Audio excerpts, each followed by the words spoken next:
Bismillahirrahmanirrahim. Assalamualaikum warahmatullahi wabarakatuh. Bismillahirrahmanirrahim. Alhamdulillahirabbil alamin, amma ba'du. Dumateng Rama Yai Muhsin Rasyid ingkang kula hormati sekaligus kula taatimi, dan panjenengan bapak-bapak, ibu-ibu hadirin semuanya yang kami hormati. Saderengipun perkenalan utawi panggih malih kalih Kang Pandung Bondowoso saking perwakilan saking Persen Kedung Asri. Lah pitakenipun utawi pertanyaanipun, katanya Allah dekat, tapi kenapa pada waktu Mbah Kanjeng Nabi negosiasi tentang sholat pergi ke Sidratul Muntaha atau ke langit Sabitu, sehingga pertanyaannya kedua, kedekatan Allah kepada kita itu sesungguhnya apakah Allah ada dalam diri kita atau diri kita ada di dalam diri Allah? Makaten pangapunten sangat. Wassalamualaikum warahmatullahi wabarakatuh. Waalaikumsalam warahmatullahi wabarakatuh. Bismillahirrahmanirrahim. Assalamualaikum warahmatullahi wabarakatuh. Para pemirsa yang dirahmati Allah, pada perjumpaan kita kali ini kami akan menyajikan kajian dari Kiai Haji Mukhlason Rasyid atau Guson dari Mojokerto. Marilah kita simak bersama. Subhanalladzi asra bi'abdihi lailan minal masjidil haram ilal masjidil aqsal ladzi barakna haulahu linuriyahu, dan seterusnya. Faqala aidan wal awwal wal akhiru wad dhahiru wal batin. Sadaqallahul azim. Terkait masalah proses perjalanan Mi'raj, Isra Mi'raj Kanjeng Nabi ke Sidratul Muntaha dalam rangka bertemu Allah. Di situ ada sebutan-sebutan alam muhadharah, kasunyatan ini.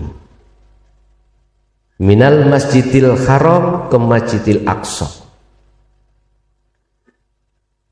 Seakan-akan Allah jauh memang, karena kita mandang dari syariat. Dari syariat. Belum lagi mi'rajnya dari Masjidil Aqsa sampai ke Sidratul Muntaha, melewati alam mukasyafah, alam lahut, alam malakut, alam jabarut. Di dalam alam mukasyafah sab langit 7. Oh waduh, lah ngoten nggih. Karena ini mandang dari syariat, sehingga ada sebutan-sebutan seperti ini. Mengapa ketika saat itu zaman Rasulullah berarti Allah itu jauh dari Rasulullah? Itu punya arti gini, Pak. Siapapun kita, ya siapapun kita, jikalau belum sampai pada Sidratul Muntaha, Allah terasa jauh, memang jauh. Apa sih Sidratul Muntaha? Kesadaran mutlak. Kalau sesungguhnya selain Allah itu tidak wujud. Itu loh Sidratul Muntaha. Tapi kalau bayangan kita di dalam syariat di atas sab langit 7. Niki cerita. Sebelum masuk ke Sidratul Muntaha mustawa, Buraq parkir, malaikat muqarrabin parkir. Muhammad, bacalah tahiyat kau. Jikalau tidak membaca tahiyat, kau akan hancur kena beribu-ribu cahaya. Wes, nek didik tauhid lewat ngeten iki tambah bingung, Pak. Temen bo bingung, terus ngalami koyo bingung. Padahal itu adalah sebutan dan sah miturut hukum syariat. Enggak apa-apa. Akhirnya jatuhnya Allah itu jauh. Jauh banget.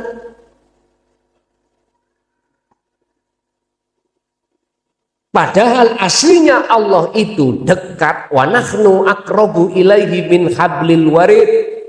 Dan aku, kata Allah, itu lebih dekat daripada urat nadi urat leher. Berarti Sidratul Muntaha bukan ndukur, bukan. Berarti buruk itu bukan jaran yang bersayap, bukan. Iku sanepan. Berarti malaikat muqarrabin itu bukan yang dimaksud, bukan.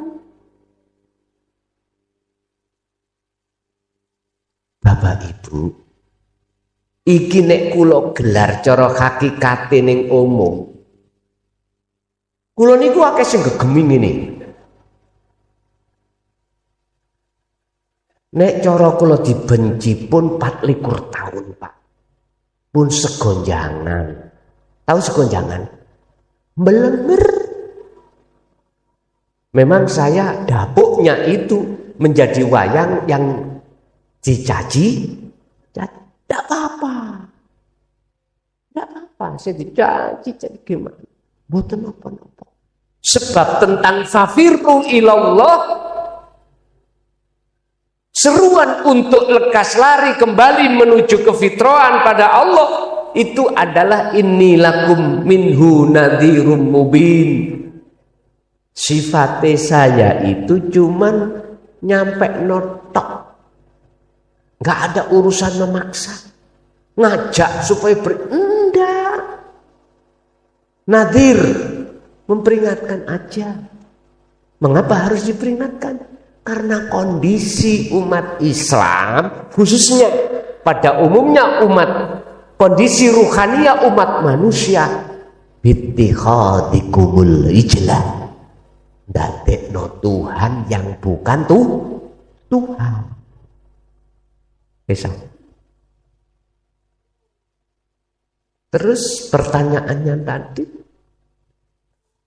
kalau toh Allah itu dekat, apakah Allah itu di dalam diri kita ataukah kita di dalam diri Allah? Dua kalimat itu bagi ahli syuhud yang sudah ada di dalam zona ahad ra ono bedane. La farqa bainahuma, ora ono bedane. Aku yo awakmu, awakmu yo aku. Tapi bukan berarti aku awakmu itu ada dua. Pelakunya ahad, pelakunya sira yo ingsun, ingsun yo sira. Bahasa loro ini jikalau ada di Su'aul Basirah menuju Ainul Basirah, gak apa-apa, ini makom muraqabah. Makom Allah itu terasa dekat. Ada hamba, ada Gusti. Makanya bahasanya la ilaha illa anta, tidak ada Tuhan yang wajib kusembah kecuali engkau. Berarti ada dua, ada yang menyembah, ada yang disembah. Khalik dan berarti ini ada dua. Teruskan, bagaimana keduanya itu hilang? La ibsarun wa mubsarun wa basarun. Mau tidak mau jalure yang tercepat. Sampai buka Al-Baqarah 54. Cepat. Faktulu anfusakum. Patenono dirimu. Bun salah paham loh ya. Mulai ngaji gantung. Bukan itu bunuh diri. Faktulu do matenono sira kabeh anfusakum ing awak dhewe sira kabeh.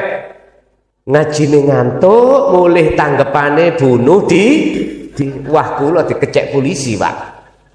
Bukan itu. Faktulu lepasen rasa pangrasa keakuan kita sebagai makhluk yang wujud, yang menyembah, yang punya karep, yang punya ini, punya itu, bisa ini, bisa itu, lepasen ning atimu. Terus otomatis kalau itu sudah lepas, sudah mati, maka akan muncul itsbat keakuan Allah yang tidak bisa jenengan sebut.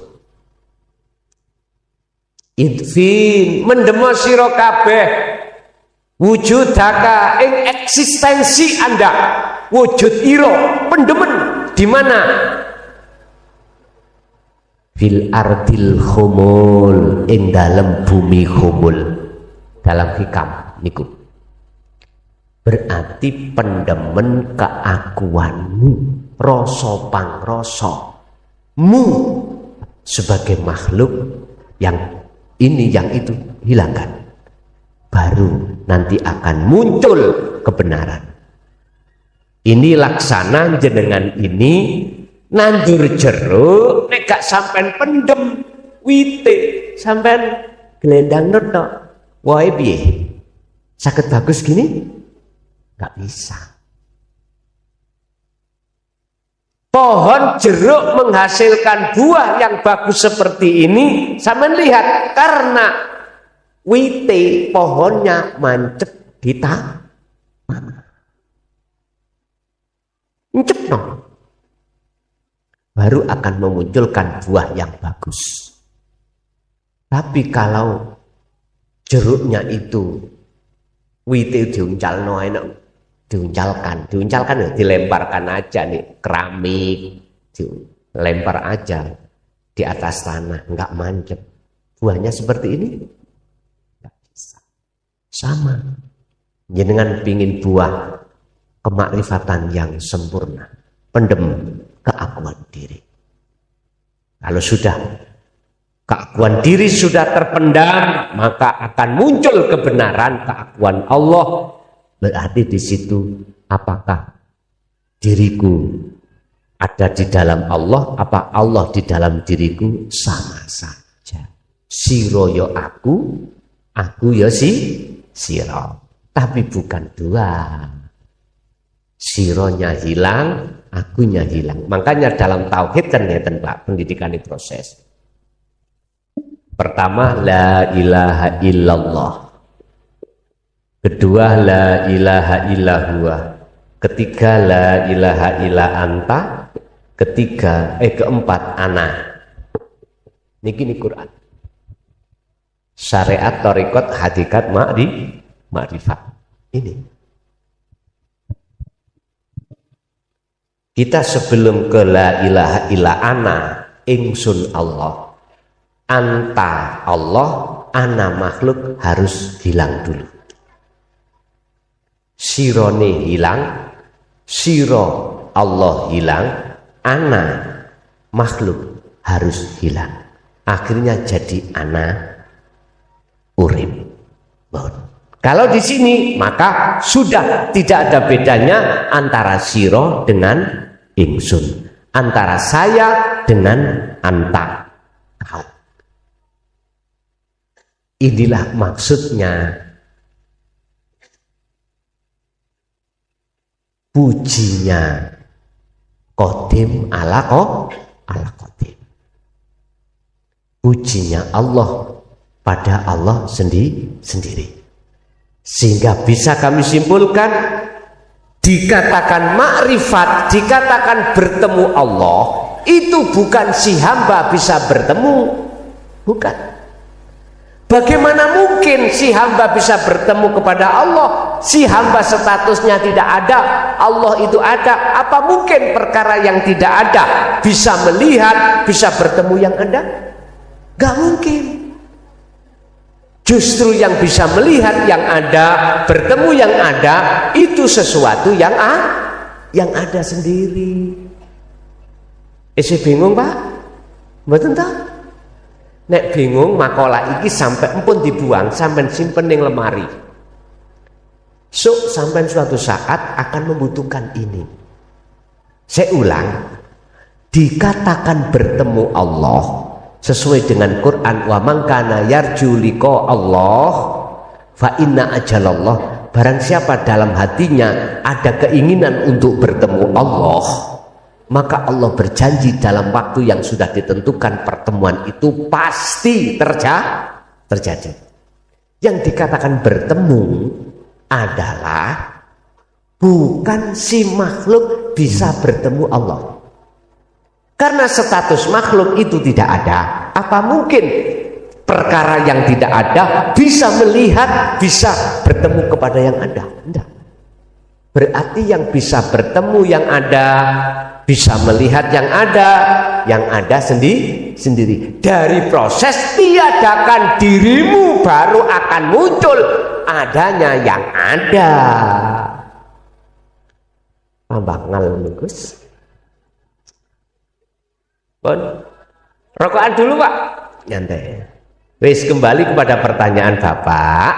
Jikalau sudah di zona akad Pak, 2 pertanyaan tadi sudah tidak ada bedanya. Mekaten. Kalau maksud tidak ada bedanya, tidak ada 2. Itulah ahad. Nggih. Ada lagi, masih Bapak. Assalamualaikum warahmatullahi wabarakatuh. Waalaikumsalam warahmatullahi wabarakatuh. Nyuwun pangapunten Yai, mbok bila mangke atur kula klintu dipun leresaken menawi leres nggih, mugi-mugi kemawon ngaten mawon, mugi Allah amaringi dhateng kula keleresan kerinduan ngaten. Sak sampunipun kula nderek nembe sepeda menika dalu menika dipun ajak rencang. Saderengipun menika namung kula nyemak wonten HP dumateng panjenengan. Sajeng ati kula niku salut. Ingkang salajengipun ingkang kula saktaunipun kula nderek menika pertama ingkang kula kaji kula simpulaken ngitenipun jenengan menika terus mirip nalika kula mangke suatu tonton wonten ketoprak nalika taun 7 kepengker ingkang lampahipun menika Siti Jenar kalian Sunan Kalijaga mlayu mboten pintu menika bantahipun ngaten. Aku kepengin ketemu Siti Jenar mboten wonten ingkang wonten Allah. Lajeng piyambakipun Sunan Kalijaga ngendika malih, aku kepengin ketemu karo Gusti Allah dan diucapkan Siti Jenar Allah mboten enten sing enten Siti Jenar. Dados kula kaji ngaten setengah saking pengerjaan kalau semanten menika setengah saking sesuai kalian menapa ingkang dipun aturaken panjenengan wonten menika leres menapa mboten, napa mirip napa terlalu tebih, maka tadi kang saged dilaturaken mugi dadosaken kawuningan lan dadosaken saya jenengipun ati kula tentrem pikantuk dipun Allah.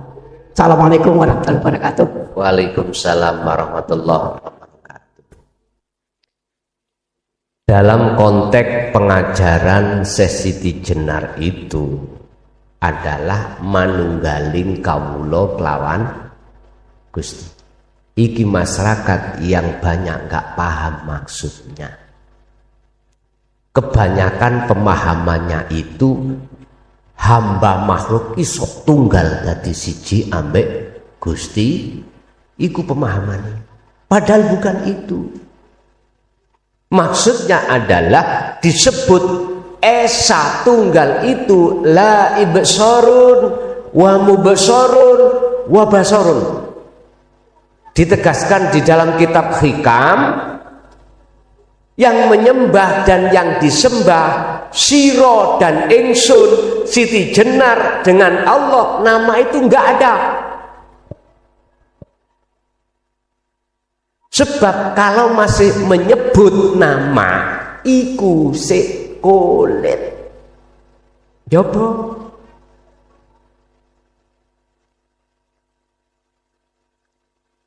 la ibsorun, yang menghadap, yang melihat, itu enggak ada, fana. Tadinya disebut salik, yang suluk. Wa mubsorun, yang disembah, yang disebut nama Allah. Itu sudah nggak ada. Yang dilihat yaitu Allah, itu nggak ada. Wa basarun, mata untuk melihat juga fana. Terus yang ada siapa? Inilah keterbatasan akal manusia menerjemahkan dari makalah yang ada itu Allah. Wah, aku golek Allah. Allah nggak ada, yang ada itu Siti Jenar. Lah gitu dong. Bagi si Siti Jenar, nama makhluk ambek nama Tuhan Allah itu sudah nggak ada bedanya. Artinya nggak ada bedanya, pelakunya satu, tunggal. Bukan Allah, bukan Siti Jenar. Makanya jawabannya tidak ada. Allah di sini, yang ada Siti Jenar. Diwalik sekarang, aku cari Siti Jenar. Siti Jenar nggak ada, yang ada Allah. Bingung kan ini? Diuntel-untel memang ben bingung dhisik. Saya katakan, selama masih bisa disebut, itu bukan sejatinya Tuhan. Masih ada sebutan, itu bukan sejatinya tuh. Biar gampang untuk nuju sesuatu yang tidak Anda bisa sebut. Wong Jawa ngomong urip, wong Islam ngomong Allah, wong Hindu ngomong Sang Yang Widi, orang Nasrani ngomong Allah. Biar gampang untuk menuju dan bertemu yang memiliki nama itu lewat nama. Makanya di dalam syariat, dalam Islam, mengapa harus ada syariat? Mengapa ada harus thariqah? Mengapa ada harus hakikat? Pelajarannya mengapa harus ada makrifat? Disitulah Pak. Karena proses kita aslinya minallah, kembali pada ilau. Inna lillahi wa inna ilaihi raji'un. Jasad Allah ciptakan dari saripati tanah, nanti kembali ke tanah. Roh kita dari Allah lewat Nur Muhammad, nanti yo harus bisa kembali pada Allah. Kita asalnya fitrah, artinya fitrah ruhaniyah belum bercinta terhadap kesenangan dunia.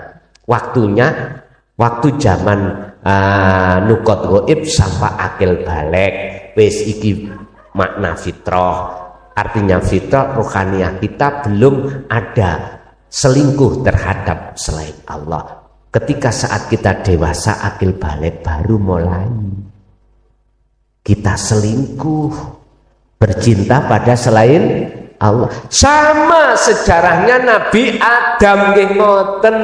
Waktu ana surga cintane nang Allah kemawon, hanya pada Allah.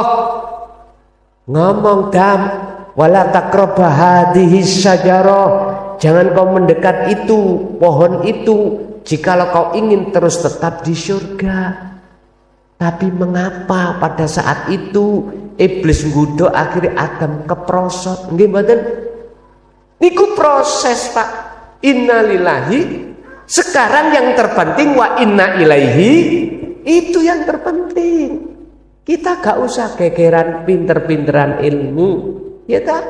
Pinter sugi-sugian dunya, dukur-dukuran jabatan, gak penting itu.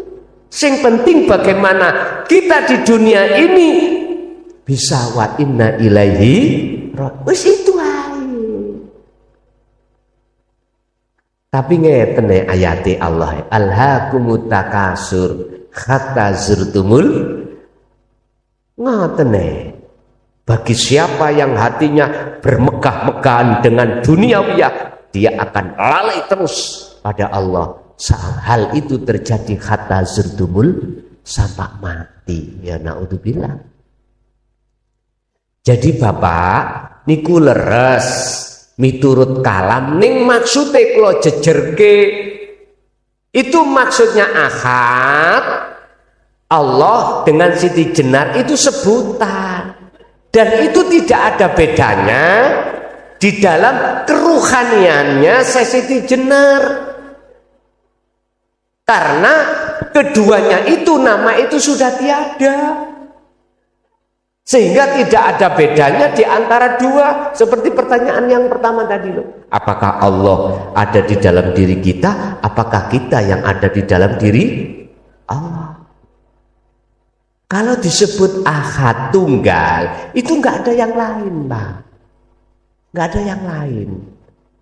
Berarti pelakunya cuma tunggal. Inilah kalau kita melihat sifat wajibnya Allah pertama adalah wujud. Lawannya wujud adam. Adam itu tidak wujud. Dan tidak wujud itu menjadi sifat wajib makhluk.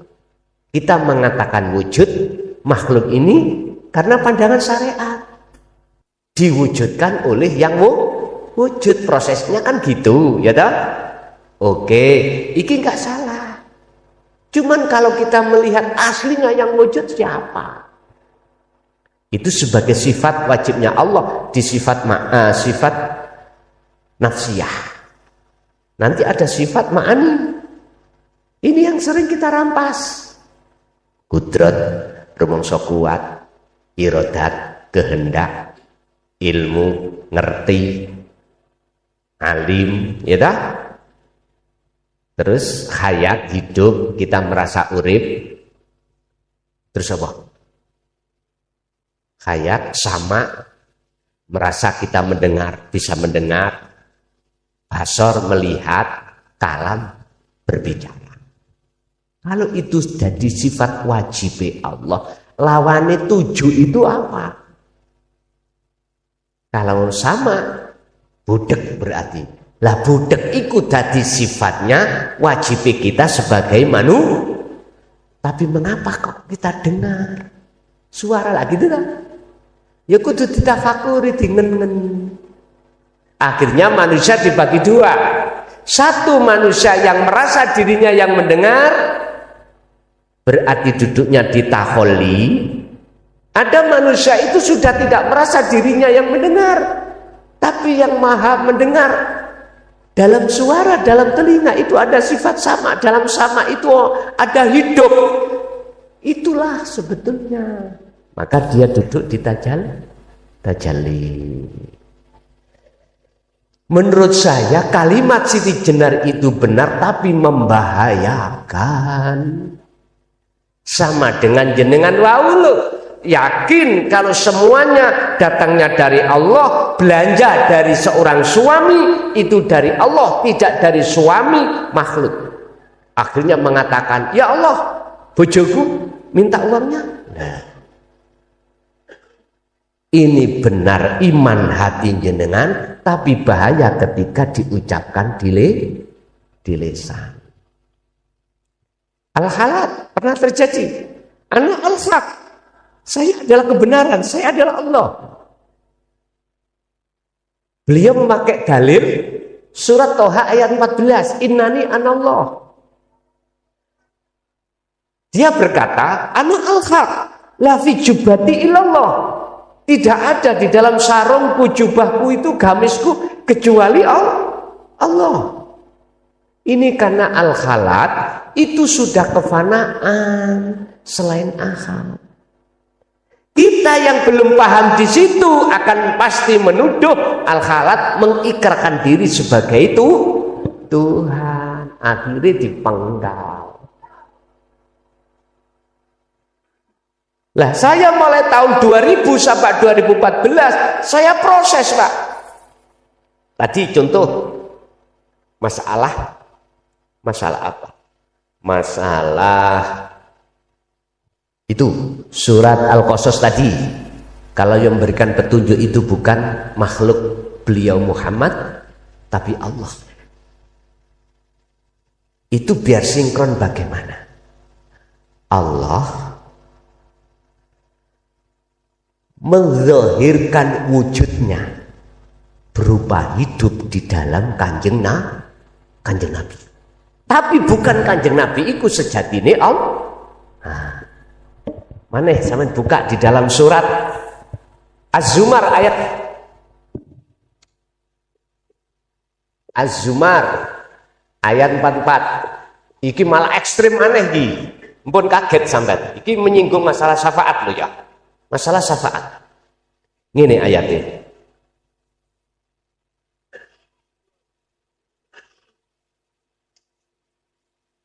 Ini tentang syafaat yang selama ini kita kan meyakini bahwasanya syafaat itu milik Rasulullah.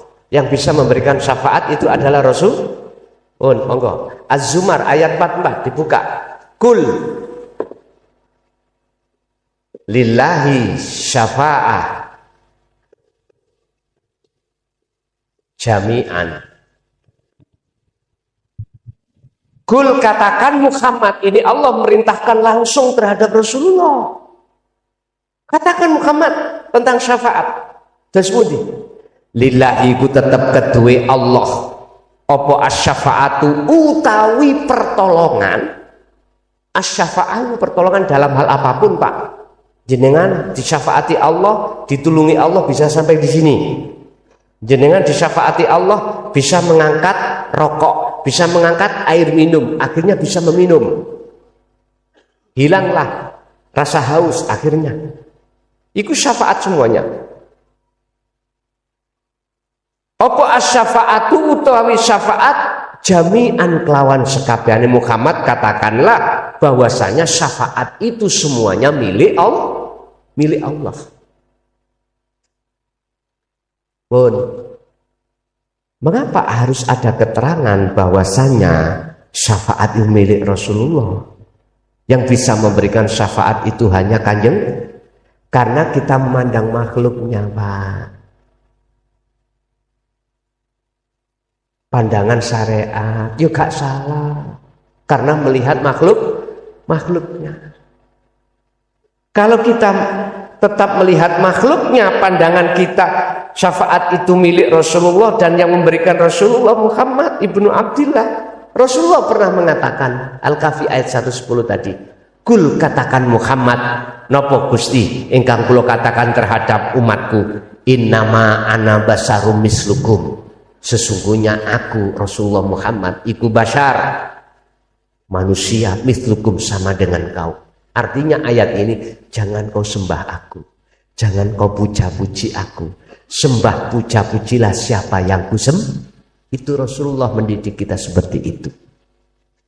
Aku tidak bisa mensyafaati awakmu, yang bisa mensyafaati adalah Allah. Oleh sebab itu ikuti pada aku, sebab ajaranku itu tidak menyembah makhluk, tapi menyembah, memuja, memuji hanya pada Allah.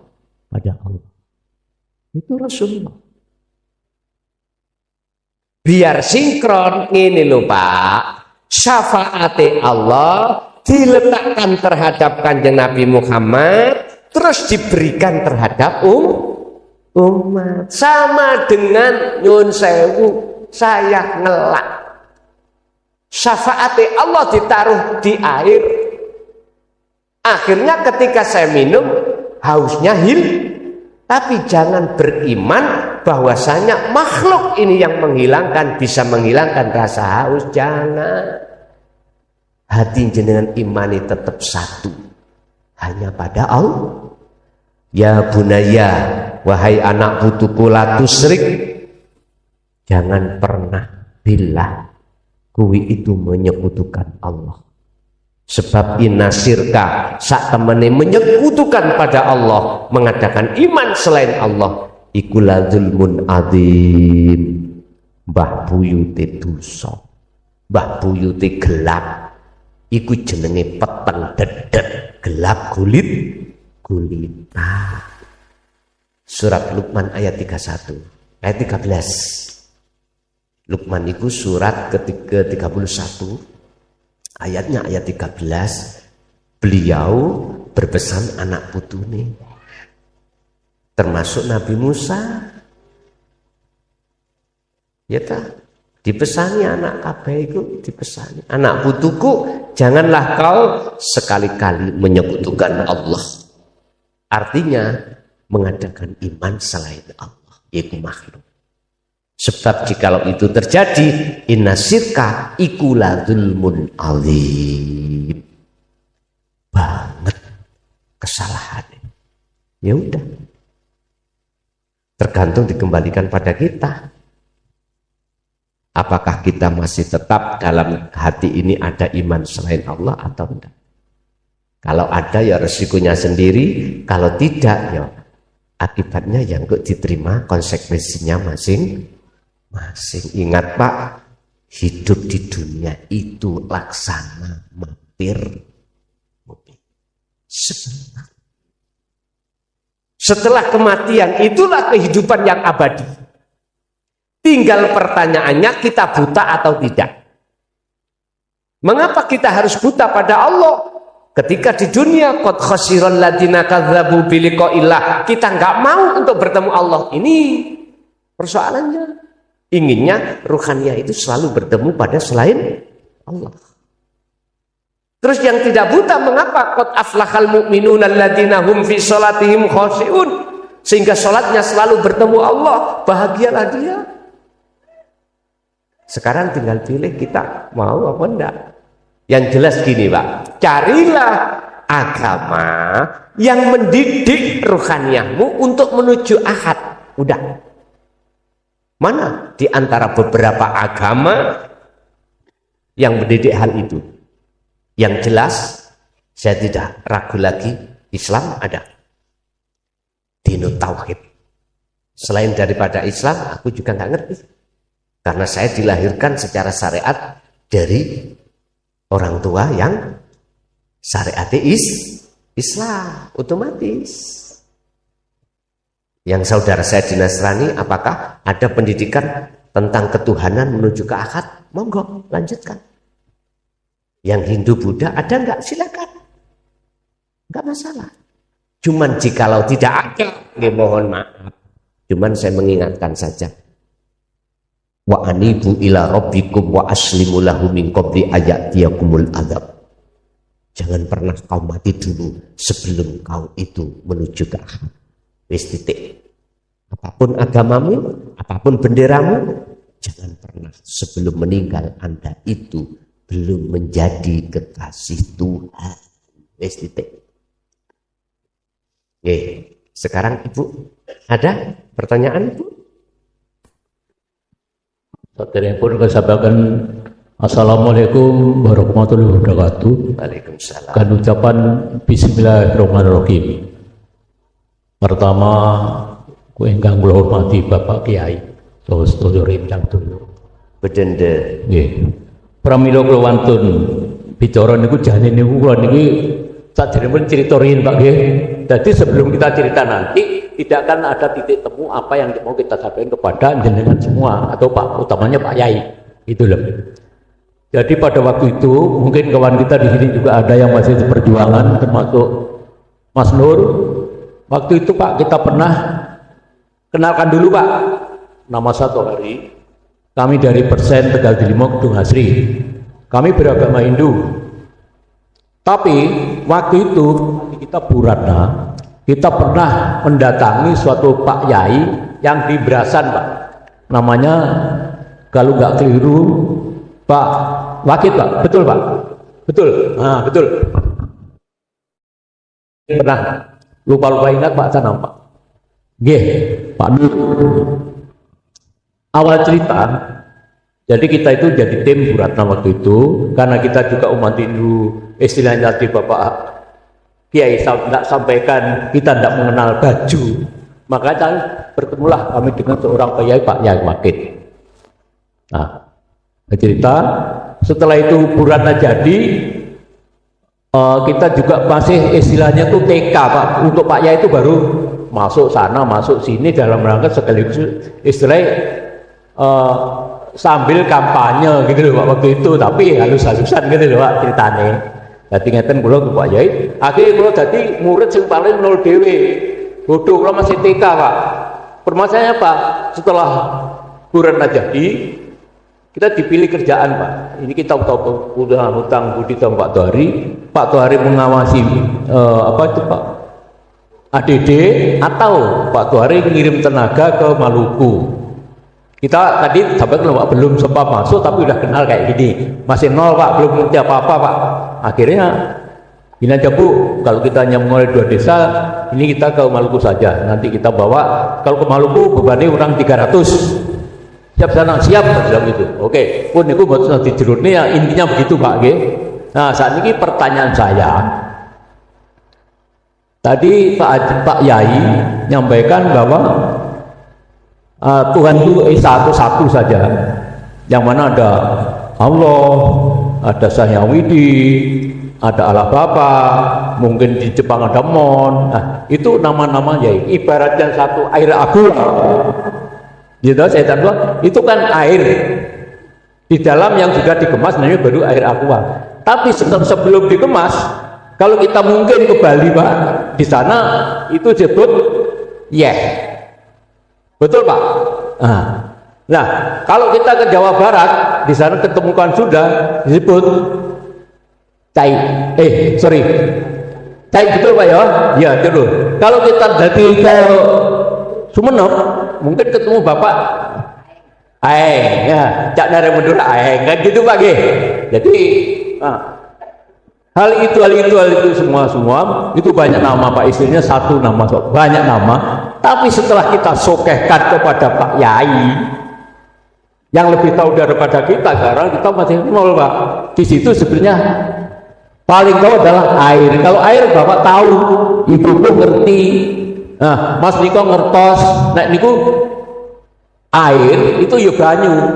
Banyu ki wong Jawa, nah tapi nek wong Bali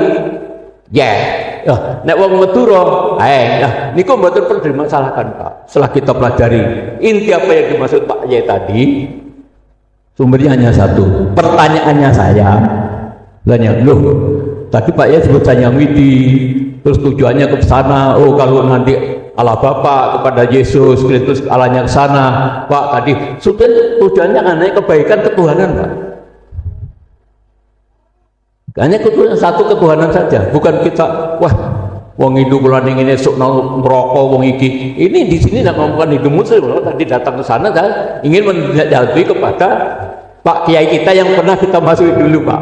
Nah, awal cerita saudara Nur kita yang saudara itu kemarin siang jam 10 baru datang. Loh Pak Tuhari kapan datang, kita gini. Pak bisa ada pengajian itu. Loh Kiai mana? Dari Mojokerto. Betul Pak? Nah, dari Mojokerto. Oh ini lanjutan daripada Pak Wahid. Woi Pak lebih gini. Itu ceritanya si Nur. Tapi kan saya juga ingin tahu Pak, bagaimana ceritanya si Nur tadi betul. Ternyata saya datang ke sini tadi mulai jam 5 Pak. Pak Nur jadi jam berapa? Jam 2 udah ke sini nyampaikan. Bahkan kawan kita sekarang mungkin sebawa liting sebawa kita, mungkin ada tadi yang usulan yang pertama mungkin saudara Pandung, ininya bahasa itu dan lagi itu tidak perlu kita lanjutkan. Yang jelas intinya tadi Pak, setelah kita pelajari tadi judulnya tadi kan air aqua. Nah, tadi kita sebut Sang Hyang Widi, kita sebut Allah Bapa, kita sebut Allah, kita sebut Mon di Jepang, mungkin seperti bahasa tadi. Setelah pertanyaannya Pak sekarang, atau kalau kita nanti menuju ke arah kebaikan untuk kepentingan akhirat, otomatis kan kita harus berniat bagus. Kalau kita harus menjalankan suatu karma yang baik. Hukum karma itu imbal balik Pak. Sopo nandur bakal munduh, wong temen tinemu, sopo growah bokol gori Pak. Wong goroh bakal growah. Nah betul Pak, ngomongin itu gatul-gatul untuk tuwa dasare wis gak ono, bengoke sik rasa, mame sik rasa, ning ngadege wis ora pitaya. Nggih Pak nggih, punten lho Pak ya. Jadi nek ono susu ngomong, wis maklum lah, aku nak tuan Pak Yai. Ngadepi wong akeh entah kok pun dredeg iki Pak jane. Tenan Pak deg-degan lho Pak. Makane ngomong getol dasare aku wis tuwa. Pak nggih. Dadi ngapunten mulai sadurunge enten alpata tak derenge ojo sampe ditolak wong goblok kaya ngono ngadeg cerita ra teteh lah niku ngapunten Pak. Terus kawontenan umur. Nah, niku cerita iki sing cerita lho Pak. Jadi judul niku wau lah kula sak bibare ninggalkan Pak Wahid, kula ditugaken ten Maluku selama 15 tahun, Pak. Dan niku kula nggawa wong 300. Akhire kula niki wangsul dalam rangka maratuwa wingi sakit. Idul Fitri kemarin saya datang kemari untuk dalam rangka maratuwa. Tapi 1 tahun yang lalu kita datang ke Bali dalam rangka berobat, Pak. Dikirim dari Maluku untuk menjadi obat. Kita kenyang gula darah, kolesterol, asam urat, mata, komunikasi, Pak. Hingga tadi awal kita waktu nek cara wong hidup insyaallah kula saged tembuh barokah saged temu Romo Yai. Jadi sangat matur nuwun. Dadi kula niki niku pertanyaan niku Pak, kula namung iso cerita, dadi masalahnya enten sira ngeten Pak. Nek gak kenal gak jane gak cerita gak ngerti lho piye opo ngadeg opo perlune. Nah niki Pak. Nggih mboten. Jadi pertama soal cerita, niki, nah soal kelanjutannya nanti kita berkembang merapat sama Bapak lebih bagus kita tunjuk, kita sangat mendukung. Bahkan kami adalah sekarang ini buatan pamer ya Pak, buatan pamer Pak ya. Di Gumuk Gadung di Puro Gumuk Gadung Pak itu bukan Puro sebelum candi Gumuk Gadung itu kami adalah orang yang pembangunan kami Pak.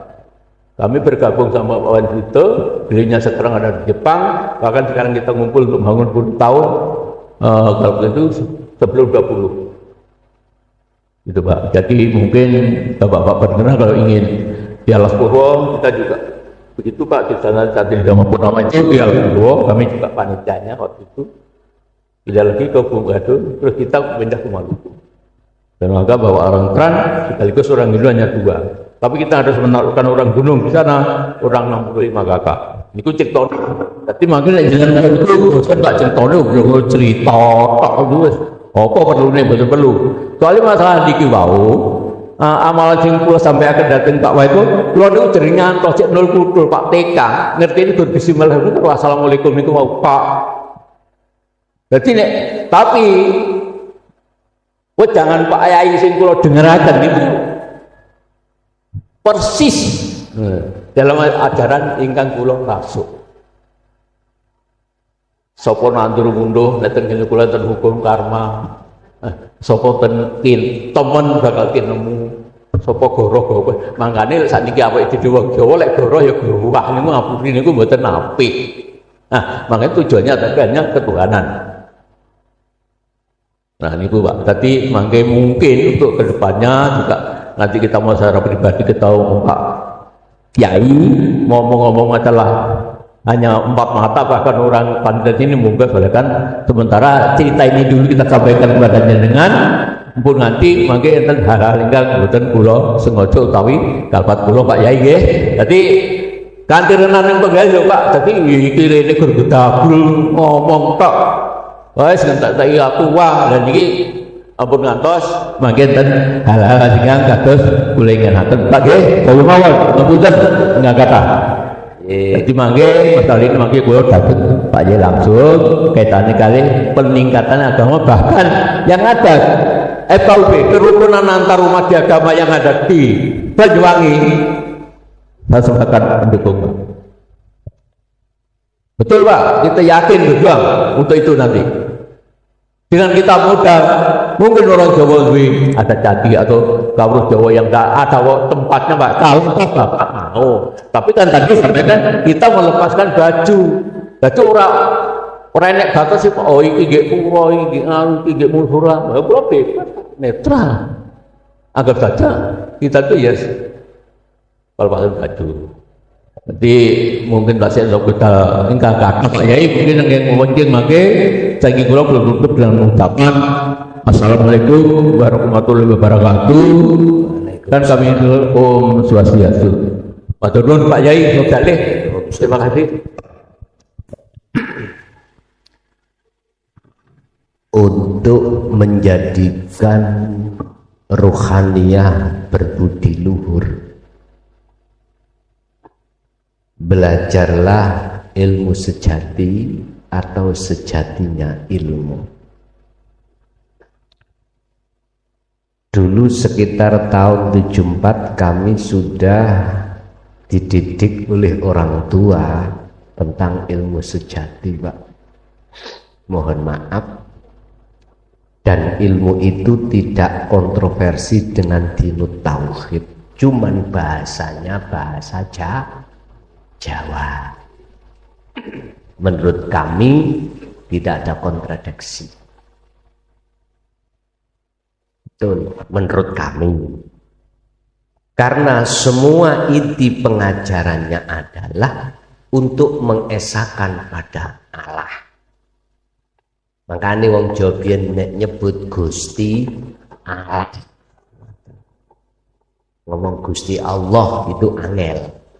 Gusti Allah maksudnya adalah masuk pada Ahad, Sang Yang Tunggal.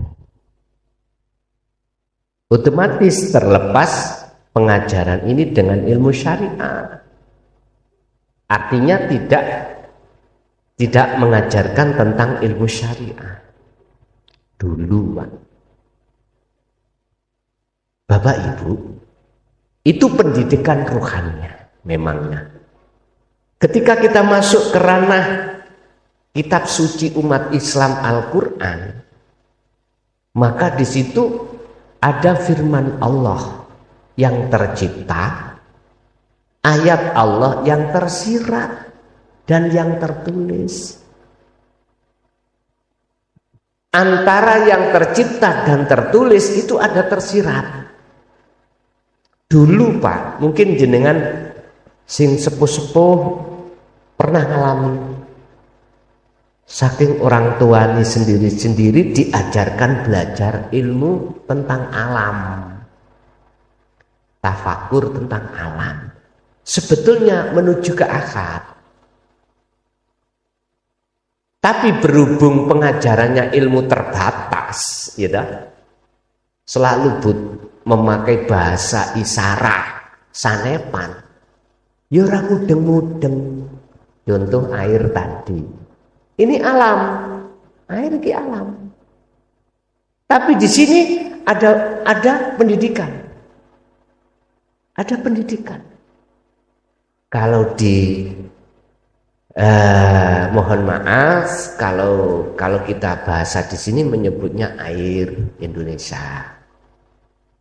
Kalau Arab maun, air. Mungkin di Indonesia sendiri, di Jawa banyu, di Bali tadi apa? Namanya beda-beda, enggak masalah. Sing penting ketunggal. Substansi dan makhluk syahidnya adalah ini. Urusan nyebutnya apa, monggo kerso sah-sah saja, miturut syariate dewe sendiri-sendiri, enggak masalah. Rasul mulai zaman sinten Nabi Adam versi Islam sampai Muhammad syariate beda-beda, Pak. Dulu Nabi Adam syariate nikah itu tidak boleh sekandung selahiran, nggak boleh, harus beda lahiran. Contohnya Qabil dengan Habil, itu memang sekandung tapi beda lahiran, ijol-ijolan. Sekembarane Habil ikut dinikah ambek Qabil, sekembarane Qabil dinikah ambek Habil, enggak boleh. Sak kandung terus sak kelahiran enggak boleh. Nek syariatnya Kanjeng Nabi Muhammad beda toh? Beda. Cara sholatnya juga syariatnya beda-beda. Enggak usah gegeran karena situk nang masjid, situk nang purel, situk nang kok purel. Mohon maaf. Purel, ya. Nggih, leres nggih purel nggih.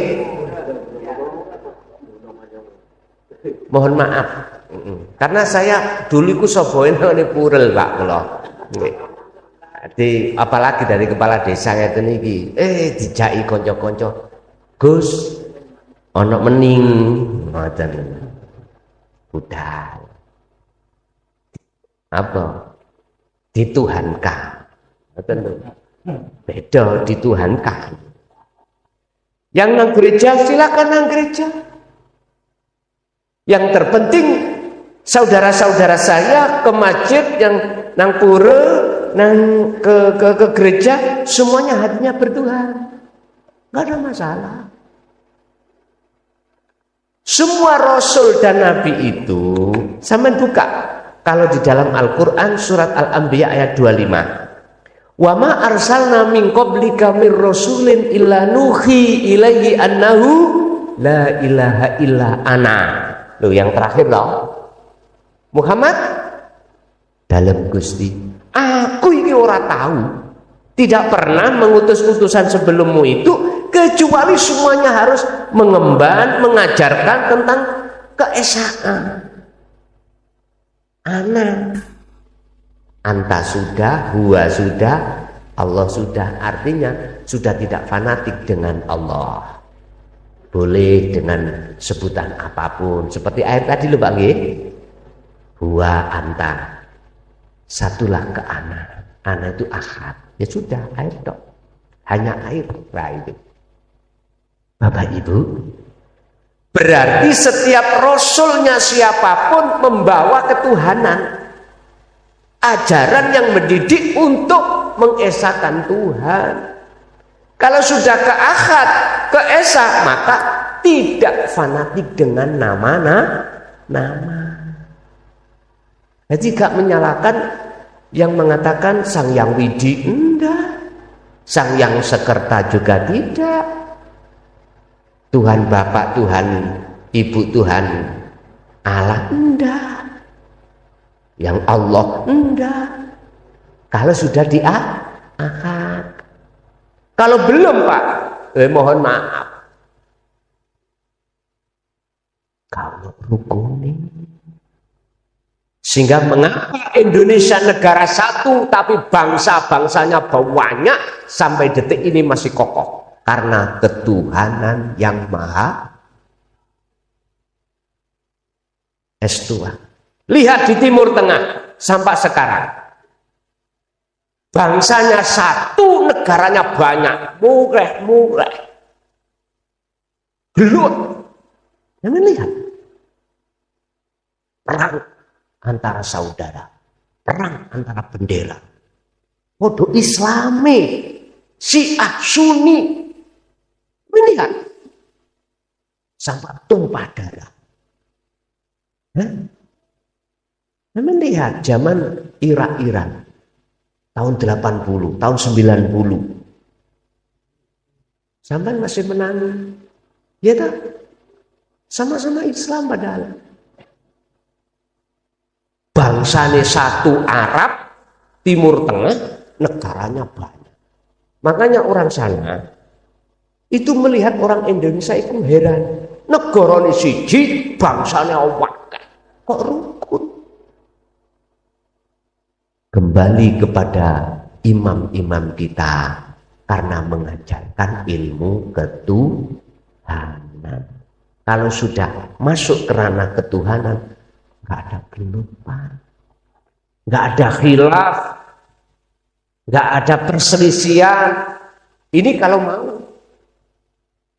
Terus pertanyaannya, apakah Indonesia nanti bisa berlaku seperti Timur Tengah? Ya bisa jadi. Tinggal pertanyaannya, ilmu ketuhanannya dihabiskan apa enggak?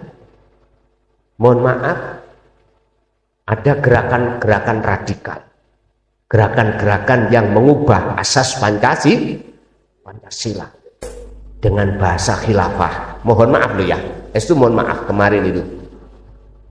Nggih. Sebetulnya kami tidak arahnya ke situ, Pak. Itu bukan kapasitas saya. Cuman oleh karena ini menyangkut masalah kerukunan, menyangkut masalah persatuan umat seluruh Indonesia, baik umat Islam, Nasrani, Hindu, Buddha. Oleh sebab itu jangan kau lupakan ajaran ketuhanan di dalam agama. masing-masing. Karena kalau itu kau sampingkan, mohon maaf, saya tidak ndalui kerso, saya tidak mengatakan apa disii kerso, apa disii kerso Pak, mendahului kehendak Allah. Aku yakin tinggal tunggu Indonesia akan hilang. Perang terjadi pelang palegrek antara agama bisa, antara suku bisa, dan semua itu disebabkan karena kesalahan kita, karena kita tidak masuk ke ranah pengajaran ketuhanan, karena kita tidak mau masuk di dalam ilmu sejati untuk menciptakan budi luhur dalam hati kita. Sebab hati seseorang kalau sudah muncul budi luhur, mohon maaf, yang ada adalah andam kona. Artinya apa? Sendikoda dawu nrimo ing pandu. Nggih, matur suwun saudara saya yang dari Hindu Pak nggih. Dari Hindu sudah meluangkan waktunya untuk saling berkomunikasi dan tukar pengalaman tentang ilmu ketuhanan. Ternyata kalau kita sudah ranahnya di dalam ketuhanan, apapun agama Anda, aku yakin substansinya adalah Esa. Maka oleh sebab itu bagi yang lain boleh lintas agama masuk di dalam forum pengajian kami, yang kami sudah tidak hanya di Jawa, juga di luar Jawa. Bahkan ini kita sudah ada rencana ke luar negeri Pak, Australia sama ke Malaysia. Entah nanti bagaimana perkembangannya nanti di sana. Saya sendiri hanya perintah Allah aja. Saya tidak bisa apa-apa. Saya hanya mengikuti apa yang Maha bisa. Itulah Tuhan yang Maha Esa. Nggih, matur suwun atas rawuhipun. Yang jelas ini adalah ayat yang tercipta, yang mengandung ayat yang tersirat. Mana tersiratnya? Maksudnya berarti kalau kita bahasa Al-Quran, itulah Al-Quranul Qadim-nya, di mana itu diturunkan sebelum diterjadikan dunia dan seisinya. Makanya di dalam sejarah Islam mengapa harus ada Taurat, Zabur, Taurat, Injil, terus Al-Quran? Mengapa tidak satu aja? Aslinya sumbernya dari Al-Quranul Qadim. Oleh karena Taurat dicidrai oleh orang-orang yang tidak bertanggung jawab, mengalihkan fungsi maksud firman-firman Tuhan, dialihkan kepada dunia, maka diganti, disempurnakan, munculnya Taurat. Zabur diganti Taurat, Taurat diganti Injil, Injil akhirnya diganti. Cuman substansinya semuanya itu menuju ke akad. Kita beda, sama. Walaupun tidak tertera di dalam Al-Quran, tapi di dalam saudara saya, di dalam Hindu, dalam Buddha, lihat mengajarkan tentang ketuhan. Udah, yang penting kita sama dalam pengertian ke ahad. Urusan baju beda-beda nggak ada masalah. Yang terpenting silakan berbeda bendera, tapi maksud dan tujuan adalah satu. Oke, satu lagi Pak. Monggo. Assalamualaikum warahmatullahi wabarakatuh. Waalaikumsalam. Badhe nuwun keterangan niki. Niki hakikatipun sholawat. Nah, sholawat niku ditujuaken dhateng Kanjeng Nabi napa dhateng diri kita sedaya niki, Pak? Ngoten nggih. Nggih. Terus yang nomor kalih niku kula kan kadang-kadang nglampahi napa niku kolwat nggih. Kula kadang niatnya kula niat ngeten. Niat ingsun kolwat ingkang kolwat menika hidup ingkang wonten diri kula lan luar diri kula usul dateng Allah niku leres napa mboten niku ngoten niku pun ngoten mawon. Waalaikumsalam warahmatullahi wabarakatuh. Waalaikumsalam warahmatullahi wabarakatuh. Laqad ja'akum rasulun min anfusikum azizun 'alaihi ma anittum harisun 'alaikum bil mu'minina raufur rahim. Innallaha wa malaikatahu yusholluna 'alan nabi. Ya ayyuhalladzina amanu shallu 'alaihi wa sallimu taslima. Ngeten Pak. Atas pertanyaan pertama, jikalau saya membaca dan menjawab dari kacamata syariat jelas kepada Kanjeng Nabi dengan harapan syafaat pada kita. Oke, kacamata syariat. Karena alasannya innallaha wa malaikatahu iku yusholluna. Allah sendiri, malaikat juga bersalawat terhadap Kanjeng Nabi. Cuman etikanya mestinya kita harus tahu bagaimana Allah oleh bersolawat, malaikat oleh bersolawat terhadap Kanjeng Nabi yang bagaimana. Kalau bunyinya bagaimana. Kalau kita sudah jelas shollu 'alan nabi dan seterusnya. Terus sholawatnya Allah, sholawat di malaikat yang bagaimana. Ini yang banyak tidak tahu. Udah. Terus kalau saya baca, saya jawab dari kacamata hakikat, Allah itu mana? Hidup dalam diri kita. Malaikat itu mana? Warid dalam diri kita. Iku yusholluna, memberikan syafaat kepada kita. Bentuknya apa? Kita gak iso asli nih, jasad ora iso ngomong, akhirnya iso ngomong. Telinga kita aslinya adalah budek, akhirnya krungu suara. Lho iki syafaate teko. Bentuk sholawate Allah terhadap diri kita sendiri yaitu memberikan syafaat, pertolongan. Syafaat itu pertolongan. Hanya karena pertolongan Allah lah, mohon maaf, kita bisa makan, ngunyah nasi, menelan, terus di lambung diproduksi, ada yang jadi vitamin, ada yang jadi kotoran, ada macam-macam. Itu atas dasar sholawatnya Allah yang berupa syafaat pertolongan itu. Ini hakikat loh ya. Berarti kita membaca syafaat secara membaca sholawat hakikatnya kembali pada Muhammad diri kita masing. Kita punya toto kromo, etika kepada Tuhan dalam diri kita. Dengan bentuk kita tidak merampas bajunya Allah. Itulah bentuk kita bersolawat. Itu bentuk kita bersolawat. Loh, kembalinya pada siapa? Diri kita. Dengan bentuk apa? Siapa yang menanam perkara baik, nanti muncul buahnya kembali pada diri sendiri. Husnul a'mali nataiju husnil ahwal mingkol bin zahidin. Bagusnya laku dohir iku ditentukan keadaan hati jenengan.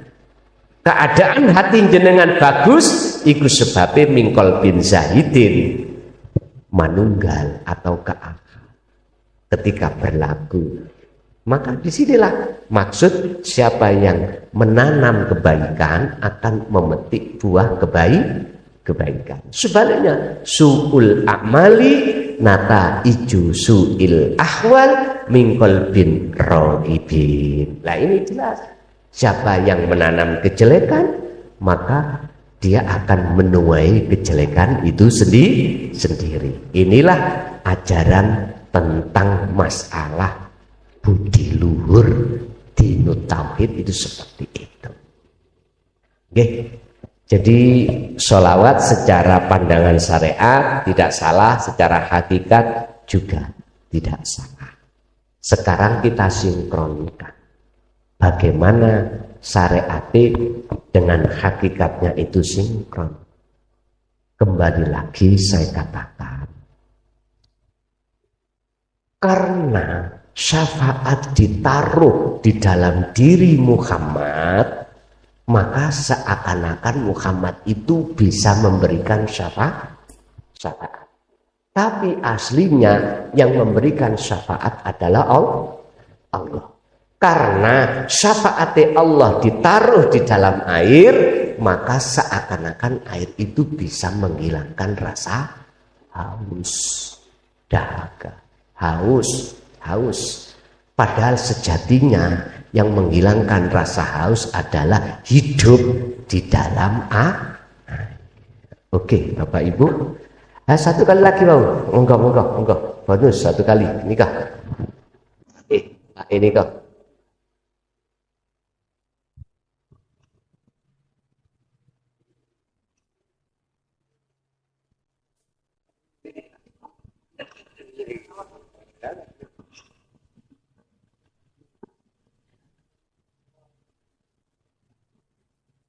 Oke, niate kholwat wau dari bahasa lesan benar, tapi bahasa hati harus hilangkan rasa keakuan diri yang berkholwat. Oke, leres, monggo. Assalamualaikum warahmatullahi wabarakatuh. Waalaikumsalam. Pangapunten Gus, nami kula Zainal Arifin saking Barurejo. Pangapunten niki sing kula tangkutaken niki aneh tapi nggih nyata. Ya niki dijawab alhamdulillah, mboten nggih alhamdulillah. Pertanyaan kula mengatakan Gus, kat jaman alit sampai tuwa niki wau sing diomongni swarga nggih kalih neraka. Surga dengan neraka. Iya, surga dan neraka. Niki wau hakikate swarga niku napa, neraka niku napa. Niku siji. Sing nomor kali niku kat biyen ngapunten nggih. Niki mboten nusuk kalih rencang-rencang kula kiai utawa ustad kalih kanca-kanca santri mboten. Ning kula pengen nyokehne. Niki ingkang nomor kalih. Swarga niku teng donya, napa swarga niku teng neraka, teng akhirat. Pertanyaan kula kalih niku mawon Gus, yen badhe dijawab alhamdulillah, kersane dulur-dulur niku ben boten bingung. Nggih. Niki sekata-kata kan biyen swarga lan neraka niku besok. Ngoten Gus. Niki kersane dulur-dulur ben paham, ben yakin. Ngoten nggih. Kula kinten cekap semonten wabillahi taufik wal hidayah. Assalamualaikum warahmatullahi wabarakatuh. Waalaikumsalam warahmatullahi wabarakatuh. Pertanyaan pertama, surga iku apa, neraka iku ya apa? Pertanyaan kedua, iku ning dunya apa ning akhirat? Pun tetep kula jawab, tapi jawab kula tetap memakai dua kacamata. Nek kacamata situ tok Pak, situ kan kacamatane. Terus ya apa? Hati cek pantes sih, coba jenengan gaya pakai kacamata satu gindil. Satunya tidak kacamata piye? Bon. Di sini ada kacamata syariat dan hakikat. Pandangan manusia dan pandangan Allah. Tuhan. Pandangan yang tidak asli ini dan pandangan asli ini. Yang disebut surga adalah al-jannah, di mana hatimu terasa tatmainnul qulub, anteng, damai, la khaufun alaihim walahum yahzanun. Hati jenengan terasa damai, anteng, tidak ada rasa takut, khawatir, gampang gelisah, nggak ada. Pandangan hakikat, inilah surga. Bisanya tatmainnul qulub yo ala bidzikrillah, zikir yang mempertemukan jenengan pada Tuhan. Berarti ketika jenengan bertemu terhadap Tuhan, disitulah letak kedamaian yang hakiki. Dan ini terjadi di dunia. Berarti surga itu bisa terjadi di dunia. Pandangan hakikat. Kita tidak menunggu besok di akhirat. Kata orang syarek, mohon maaf, saya tidak mengurangi rasa hormat. Tidak. Ini pandangan hakikat, kacamata hakikat, pandangan Allah, pandangan Esa. Pandangan aslinya. Yaitu ketika Anda bertemu terhadapnya, terhadap Tuhan itu, disitulah kau akan disebut surga itu. Mohon maaf Pak, kita laki-laki punya istri cantik seperti bidadari, bahagia ya? Bahagia. Punya anak lucu-lucu, gitu. Yang laki-laki ganteng-ganteng, yang perempuan imut-imut. Terus status kita kerjaan duniawi ya mewah, pabrik menyuwangi milik kita. Enak nggih? Enak. Tapi kita tidak terasa di balik enak itu ada siksaan. Kita budal kerja karena istri kita cantik. Aku melihat ibu kemarin kok biasanya HP-nya gak di password, kok ini di password, curiga. Kira-kira gak selingkuh. Wes bingung, hati kita susah gelisah. Ya, bentar. Di belakang kita bahagia, punya istri cantik, punya anak imut-imut, punya harta benda mewah, tapi tidak tahu di belakangnya kita menyiksa kita. Hakikatnya itulah neraka sudah. Siapa di dunia sudah seperti ini, maka buahnya besok di akhirat ya seperti itu. Dalam hati kita selalu beriman bahwasanya selain Allah, selain Tuhan itu bisa mendatangkan manfaat dan mudarat. Padahal Al-Maidah Allah katakan malakum darraw wala naf'an. Selain Allah disebut makhluk itu tidak bisa mendatangkan mudarat dan juga tidak bisa mendatangkan manfaat aslinya, wes hakikatnya. Jangan dicampur dengan syariatnya, hakikatnya.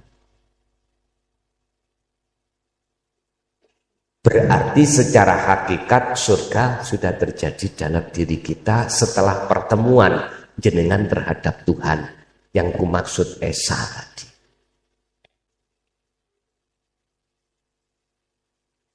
Surga itu apa? Jawabannya ya kebahagiaan hatimu yang hakiki. Kalau kebahagiaan jenengan terhadap selain Allah, itu tadi wazujina linnasi hubbus syahwah, isinya hubbus syahwah minan nisa wal banin wal qanatirin, garwa anak dunya brana. Jenengan tinggalkan mboten? Pabrik sak Banyuwangi jenengan sedo ditinggalkan? Istri yang cantik akhirnya gak Dipek uang mboten? Mana maksudnya kekal? Padahal jannah iku khalidina fiha abada. Secara syariat tak jawab, gak salah. Kalau besok, kalau sudah dunia ini digiles ambek Gusti Allah yang namanya yaumis sa'ah, yaumil qiyamah, hari kiamat, dihancurkan semuanya. Bahasa syariat. Berarti surga sesuk. Tidak di dunia, miturut kacamata syariat. Tapi pertanyaannya, apakah betul besok itu kita itu dalam rahmatnya? Satu aja sampai pegang, ya. Sampai buka surat Az-Zumar ayat piro mangke? 54 atau 45. Wa anibu ila rabbikum wa aslimu, lekaslah kembali kau pada Tuhanmu. Wa aslimu, dan berpasrah dirilah kau, min qabli ayatiyakumul adab, sebelum datangnya suatu kematian. Jikalau kau tidak lekas kembali ke ahad, tsumma tunsorun, maka Anda tidak akan mendapatkan pertolongan. Ayat ini satu paralel dengan ayat 72 ayat surat Al-Isra. Mangkana fi hadhihi a'ma fahuwa fil akhirati a'ma wa adallu sabila. Barang siapa saat di dunia ruhaniyah mata hati kita masih buta pada Allah, pada Tuhan, besok pun kita akan seperti itu. Wa adallu sabila, dan jalannya lebih gelap. Kalau nggak percaya, jenengan habis ngaji mermukade mulia,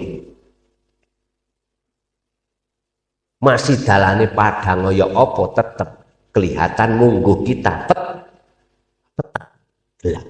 Kalau nggak percaya, aku yakin jamin nggak bisa sampai ke rumah. Walaupun jenengan sekarang sudah tahu jalan menuju ke rumah masing-masing. Coba sing lanang tutupen sarung, sing edok tutupen kodong. Ayo mulai bareng kita syuting. Kira-kira jalan masing-masing tabrakan enggak? Aku yakin enggak sampai rumah. Itu logikanya. Saat wa inna ilaihi rajiun, kita kembali kepada Allah. Dikira mudah. Mungkin bisa dilihat awal bab kitab Hikam membahas masalah iktimat. Bab pertama. Apa iktimat? Ngendel-ngendelno amaliyai. Oh, kok gak sholatku, gak mungkin aku mlebu surga. Oh, kok gak posoku tekun, terus hajiku tekun, gak mungkin aku mlebu surga. Coba dilihat keterangan tentang bab iktimat bagaimana. Ternyata apa-apa. Miturut kacamata hakikat, kita selama masih ngaku-ngaku, kalau kita yang bisa melakukan, iku podo karo kita itu nyolong barangi Gusti. Itu kita nggak punya etika pada Allah, nggak punya etika. Makanya inilah perlunya pendidikan ketuhanan itu, supaya kita ada kesadaran atas ketuhanan kita, sehingga punya akhlak ilahiyah, sehingga ketika jenengan sholat, ketika dengan zakat, puasa, haji dan lain sebagainya, hati jenengan itu khudur menyang Gusti Allah. Disitulah maksudnya, itu di situ. Jadi Pak, menurut kacamata syariat, dengan keterangan-keterangan yang berhujah dari Al-Quran atau As-Sunnah, bahkan didukung dengan ijma' qiyas, mengatakan bahwasanya surga itu besok setelah hari kiamat, hari kebangkitan, hari hisab, baru muat siratal mustaqim. Rupanya ya apa? Diterangkan di situ. Oh, bidadari, Pak. Bidodari ku digawe esuk, sore perawan maneh. Digawe sore, esuk perawan. Itu bahasa keterangan. Ya wis, terserah jenengan. Cuman saya hanya bisa untuk memberikan motivasi, kalau sekolah jangan di ibtidak saja, naiklah ke sanawi. Kalau sudah sanawi, naiklah ke aliyah, SD, SMP, SMA, baru mahasiswa, ada S1, S2, S3. Begitulah.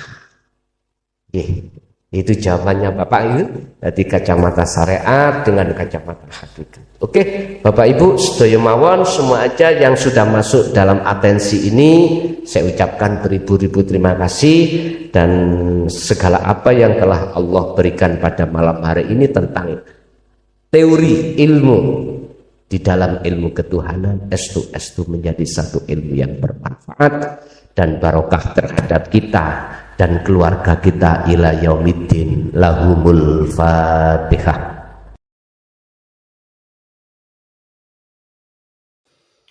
Alhamdulillah, telah kita simak bersama kajian dari Kiai Haji Mukhlason Rosyid atau Gusan dari Mojokerto, pengasuh Pondok Pesantren Miftahul Ulum Jaya Baru, yang tepatnya beralamat di Jalan Perjuangan, Dusun Gelonggongan, Desa Sumber Tebu, Kecamatan Bangsal, Kabupaten Mojokerto, Jawa Timur. Beliau menekankan pendidikan holistik yang fokus pada ilmu tauhid dan tasawuf. Beliau adalah sosok gambaran ulama muda yang mampu menjembatani nilai-nilai keislaman tradisional dengan pendekatan modern.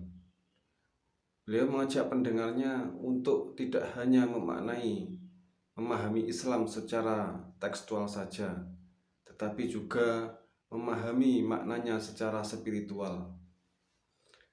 Beliau menekankan pentingnya mempelajari Islam secara mendalam, tidak hanya aspek lahiriah saja, tetapi juga batinnya. Semoga kajian-kajian dari beliau bisa kita petik manfaat dan hikmahnya, sehingga bisa membawa keberkahan kepada kita di dunia dan akhirat. Amin ya rabbal alamin. Akhirul kalam, wassalamualaikum warahmatullahi wabarakatuh.